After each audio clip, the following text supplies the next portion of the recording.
जय जय शङ्कर हर हर शङ्कर जय जय शङ्कर हर हर शङ्कर जय जय शङ्कर हर हर शङ्कर जय जय शङ्कर.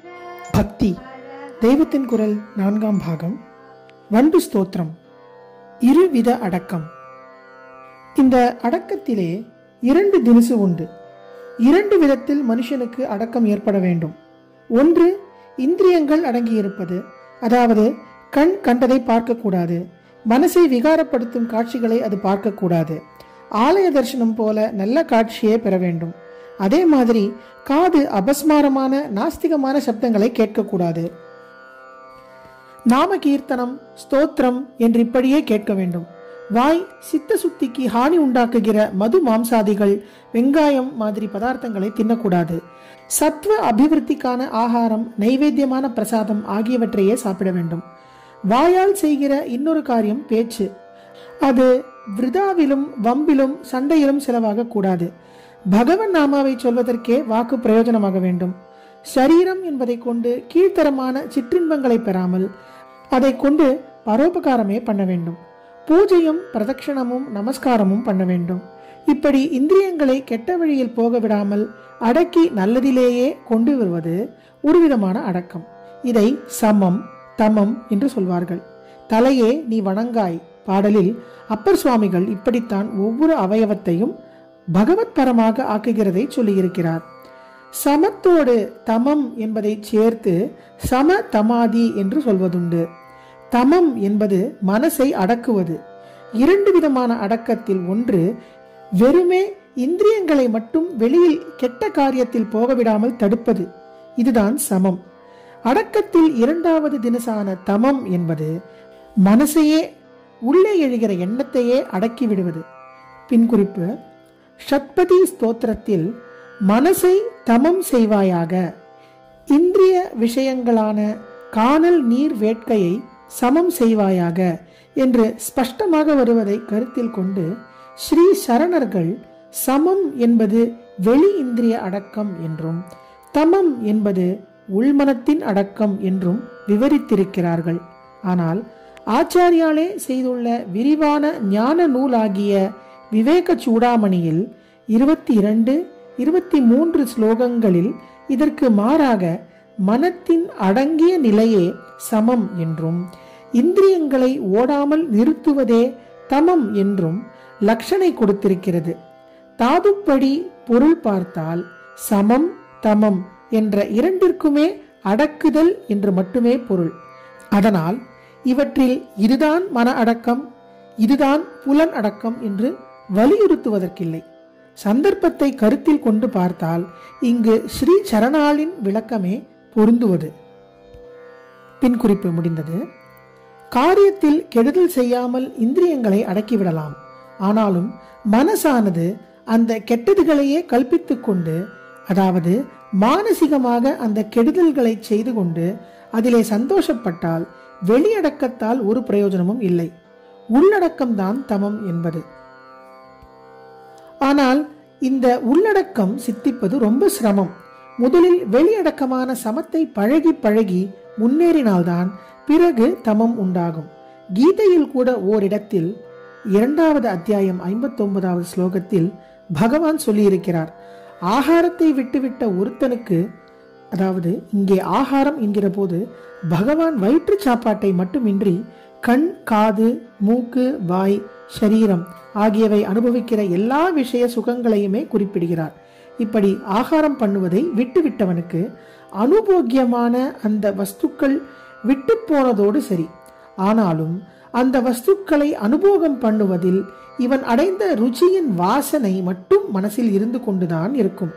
அந்த ருசியும் போய் மனஸ் எப்போது பூர்ண பரிசுத்தமாக ஆகும்? பரமாத்மாவை பார்த்து விட்டால் அப்புறம்தான் இவனுக்கு வெளி விஷயானுபோகத்தோடு, அதாவது வெளி நுகர்ச்சியோடு உள்ளேயும் ரசானுபோக இச்சை தொலையும் என்கிறார். அப்படியானால் மனசிலிருந்து விஷய வாசனை போனால்தான் பரமாத்ம தர்சனம் கிடைக்கும் என்பது சரியா? அல்லது இங்கே பகவான் பரமாத்ம தர்சனம் கிடைத்தால்தான் மனசிலிருந்தே வாசனை போகும் என்று சொல்வது சரியா? இது என்ன? கல்யாணமானால் பைத்தியம் தெளியும், பைத்தியம் தெளிந்தால் கல்யாணமாகும் என்கிற மாதிரி அல்லவா இருக்கிறது. முதலில் நமக்கு மனசு சுத்தமாக வேண்டும் என்ற தாபம் இருக்க வேண்டும். மனசிலிருந்து வாசனைகள், பழைய ருச்சிகள் அடியோடு போக வேண்டும் என்ற தாபமும் தவிப்பும் இருக்க வேண்டும். தவிப்பு இருந்தாலும் இது லேசிலே சித்தித்து விடாது. அதற்காக வெளியிலேயாவது இந்திரியங்களால் சுகங்களை அனுபவிக்காமல் சமத்தை அபியாசம் பண்ண வேண்டும்.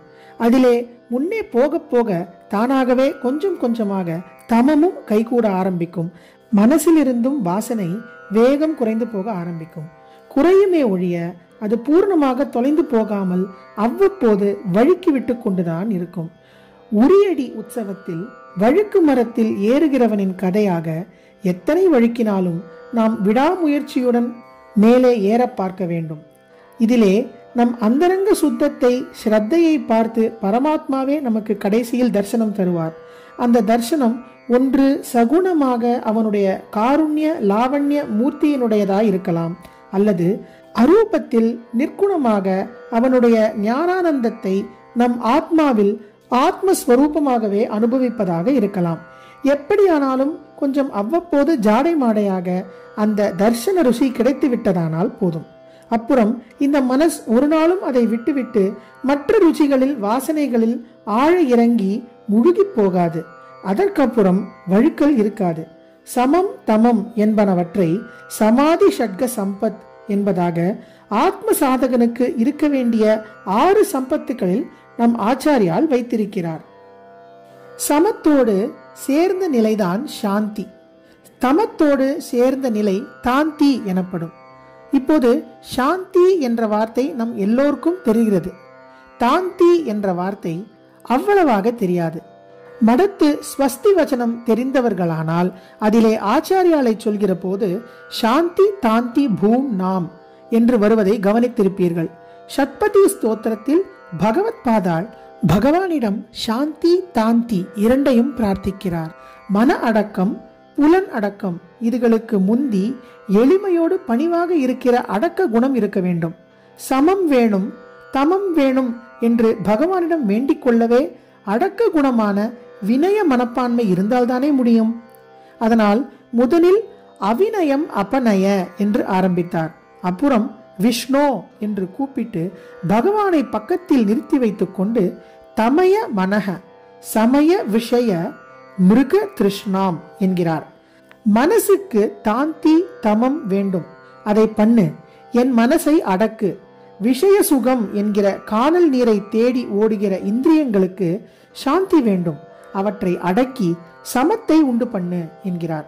தமய மனக என்பதும் சமய விஷய என்பதும் இத்தனை நேரம் நான் சொன்னதிலிருந்து உங்களுக்கு புரிந்திருக்கும். மிருக திருஷ்ணா என்று வருகிறதே, அது என்ன என்று சொல்கிறேன். ஜெய ஜெய சங்கர, ஹரஹர சங்கர, மகாபிரியவா சரணம். ஜெய ஜெய சங்கர, ஹர ஹர சங்கர, ஜெய ஜெய சங்கர, ஹர ஹர சங்கர, ஜெய ஜெய சங்கர.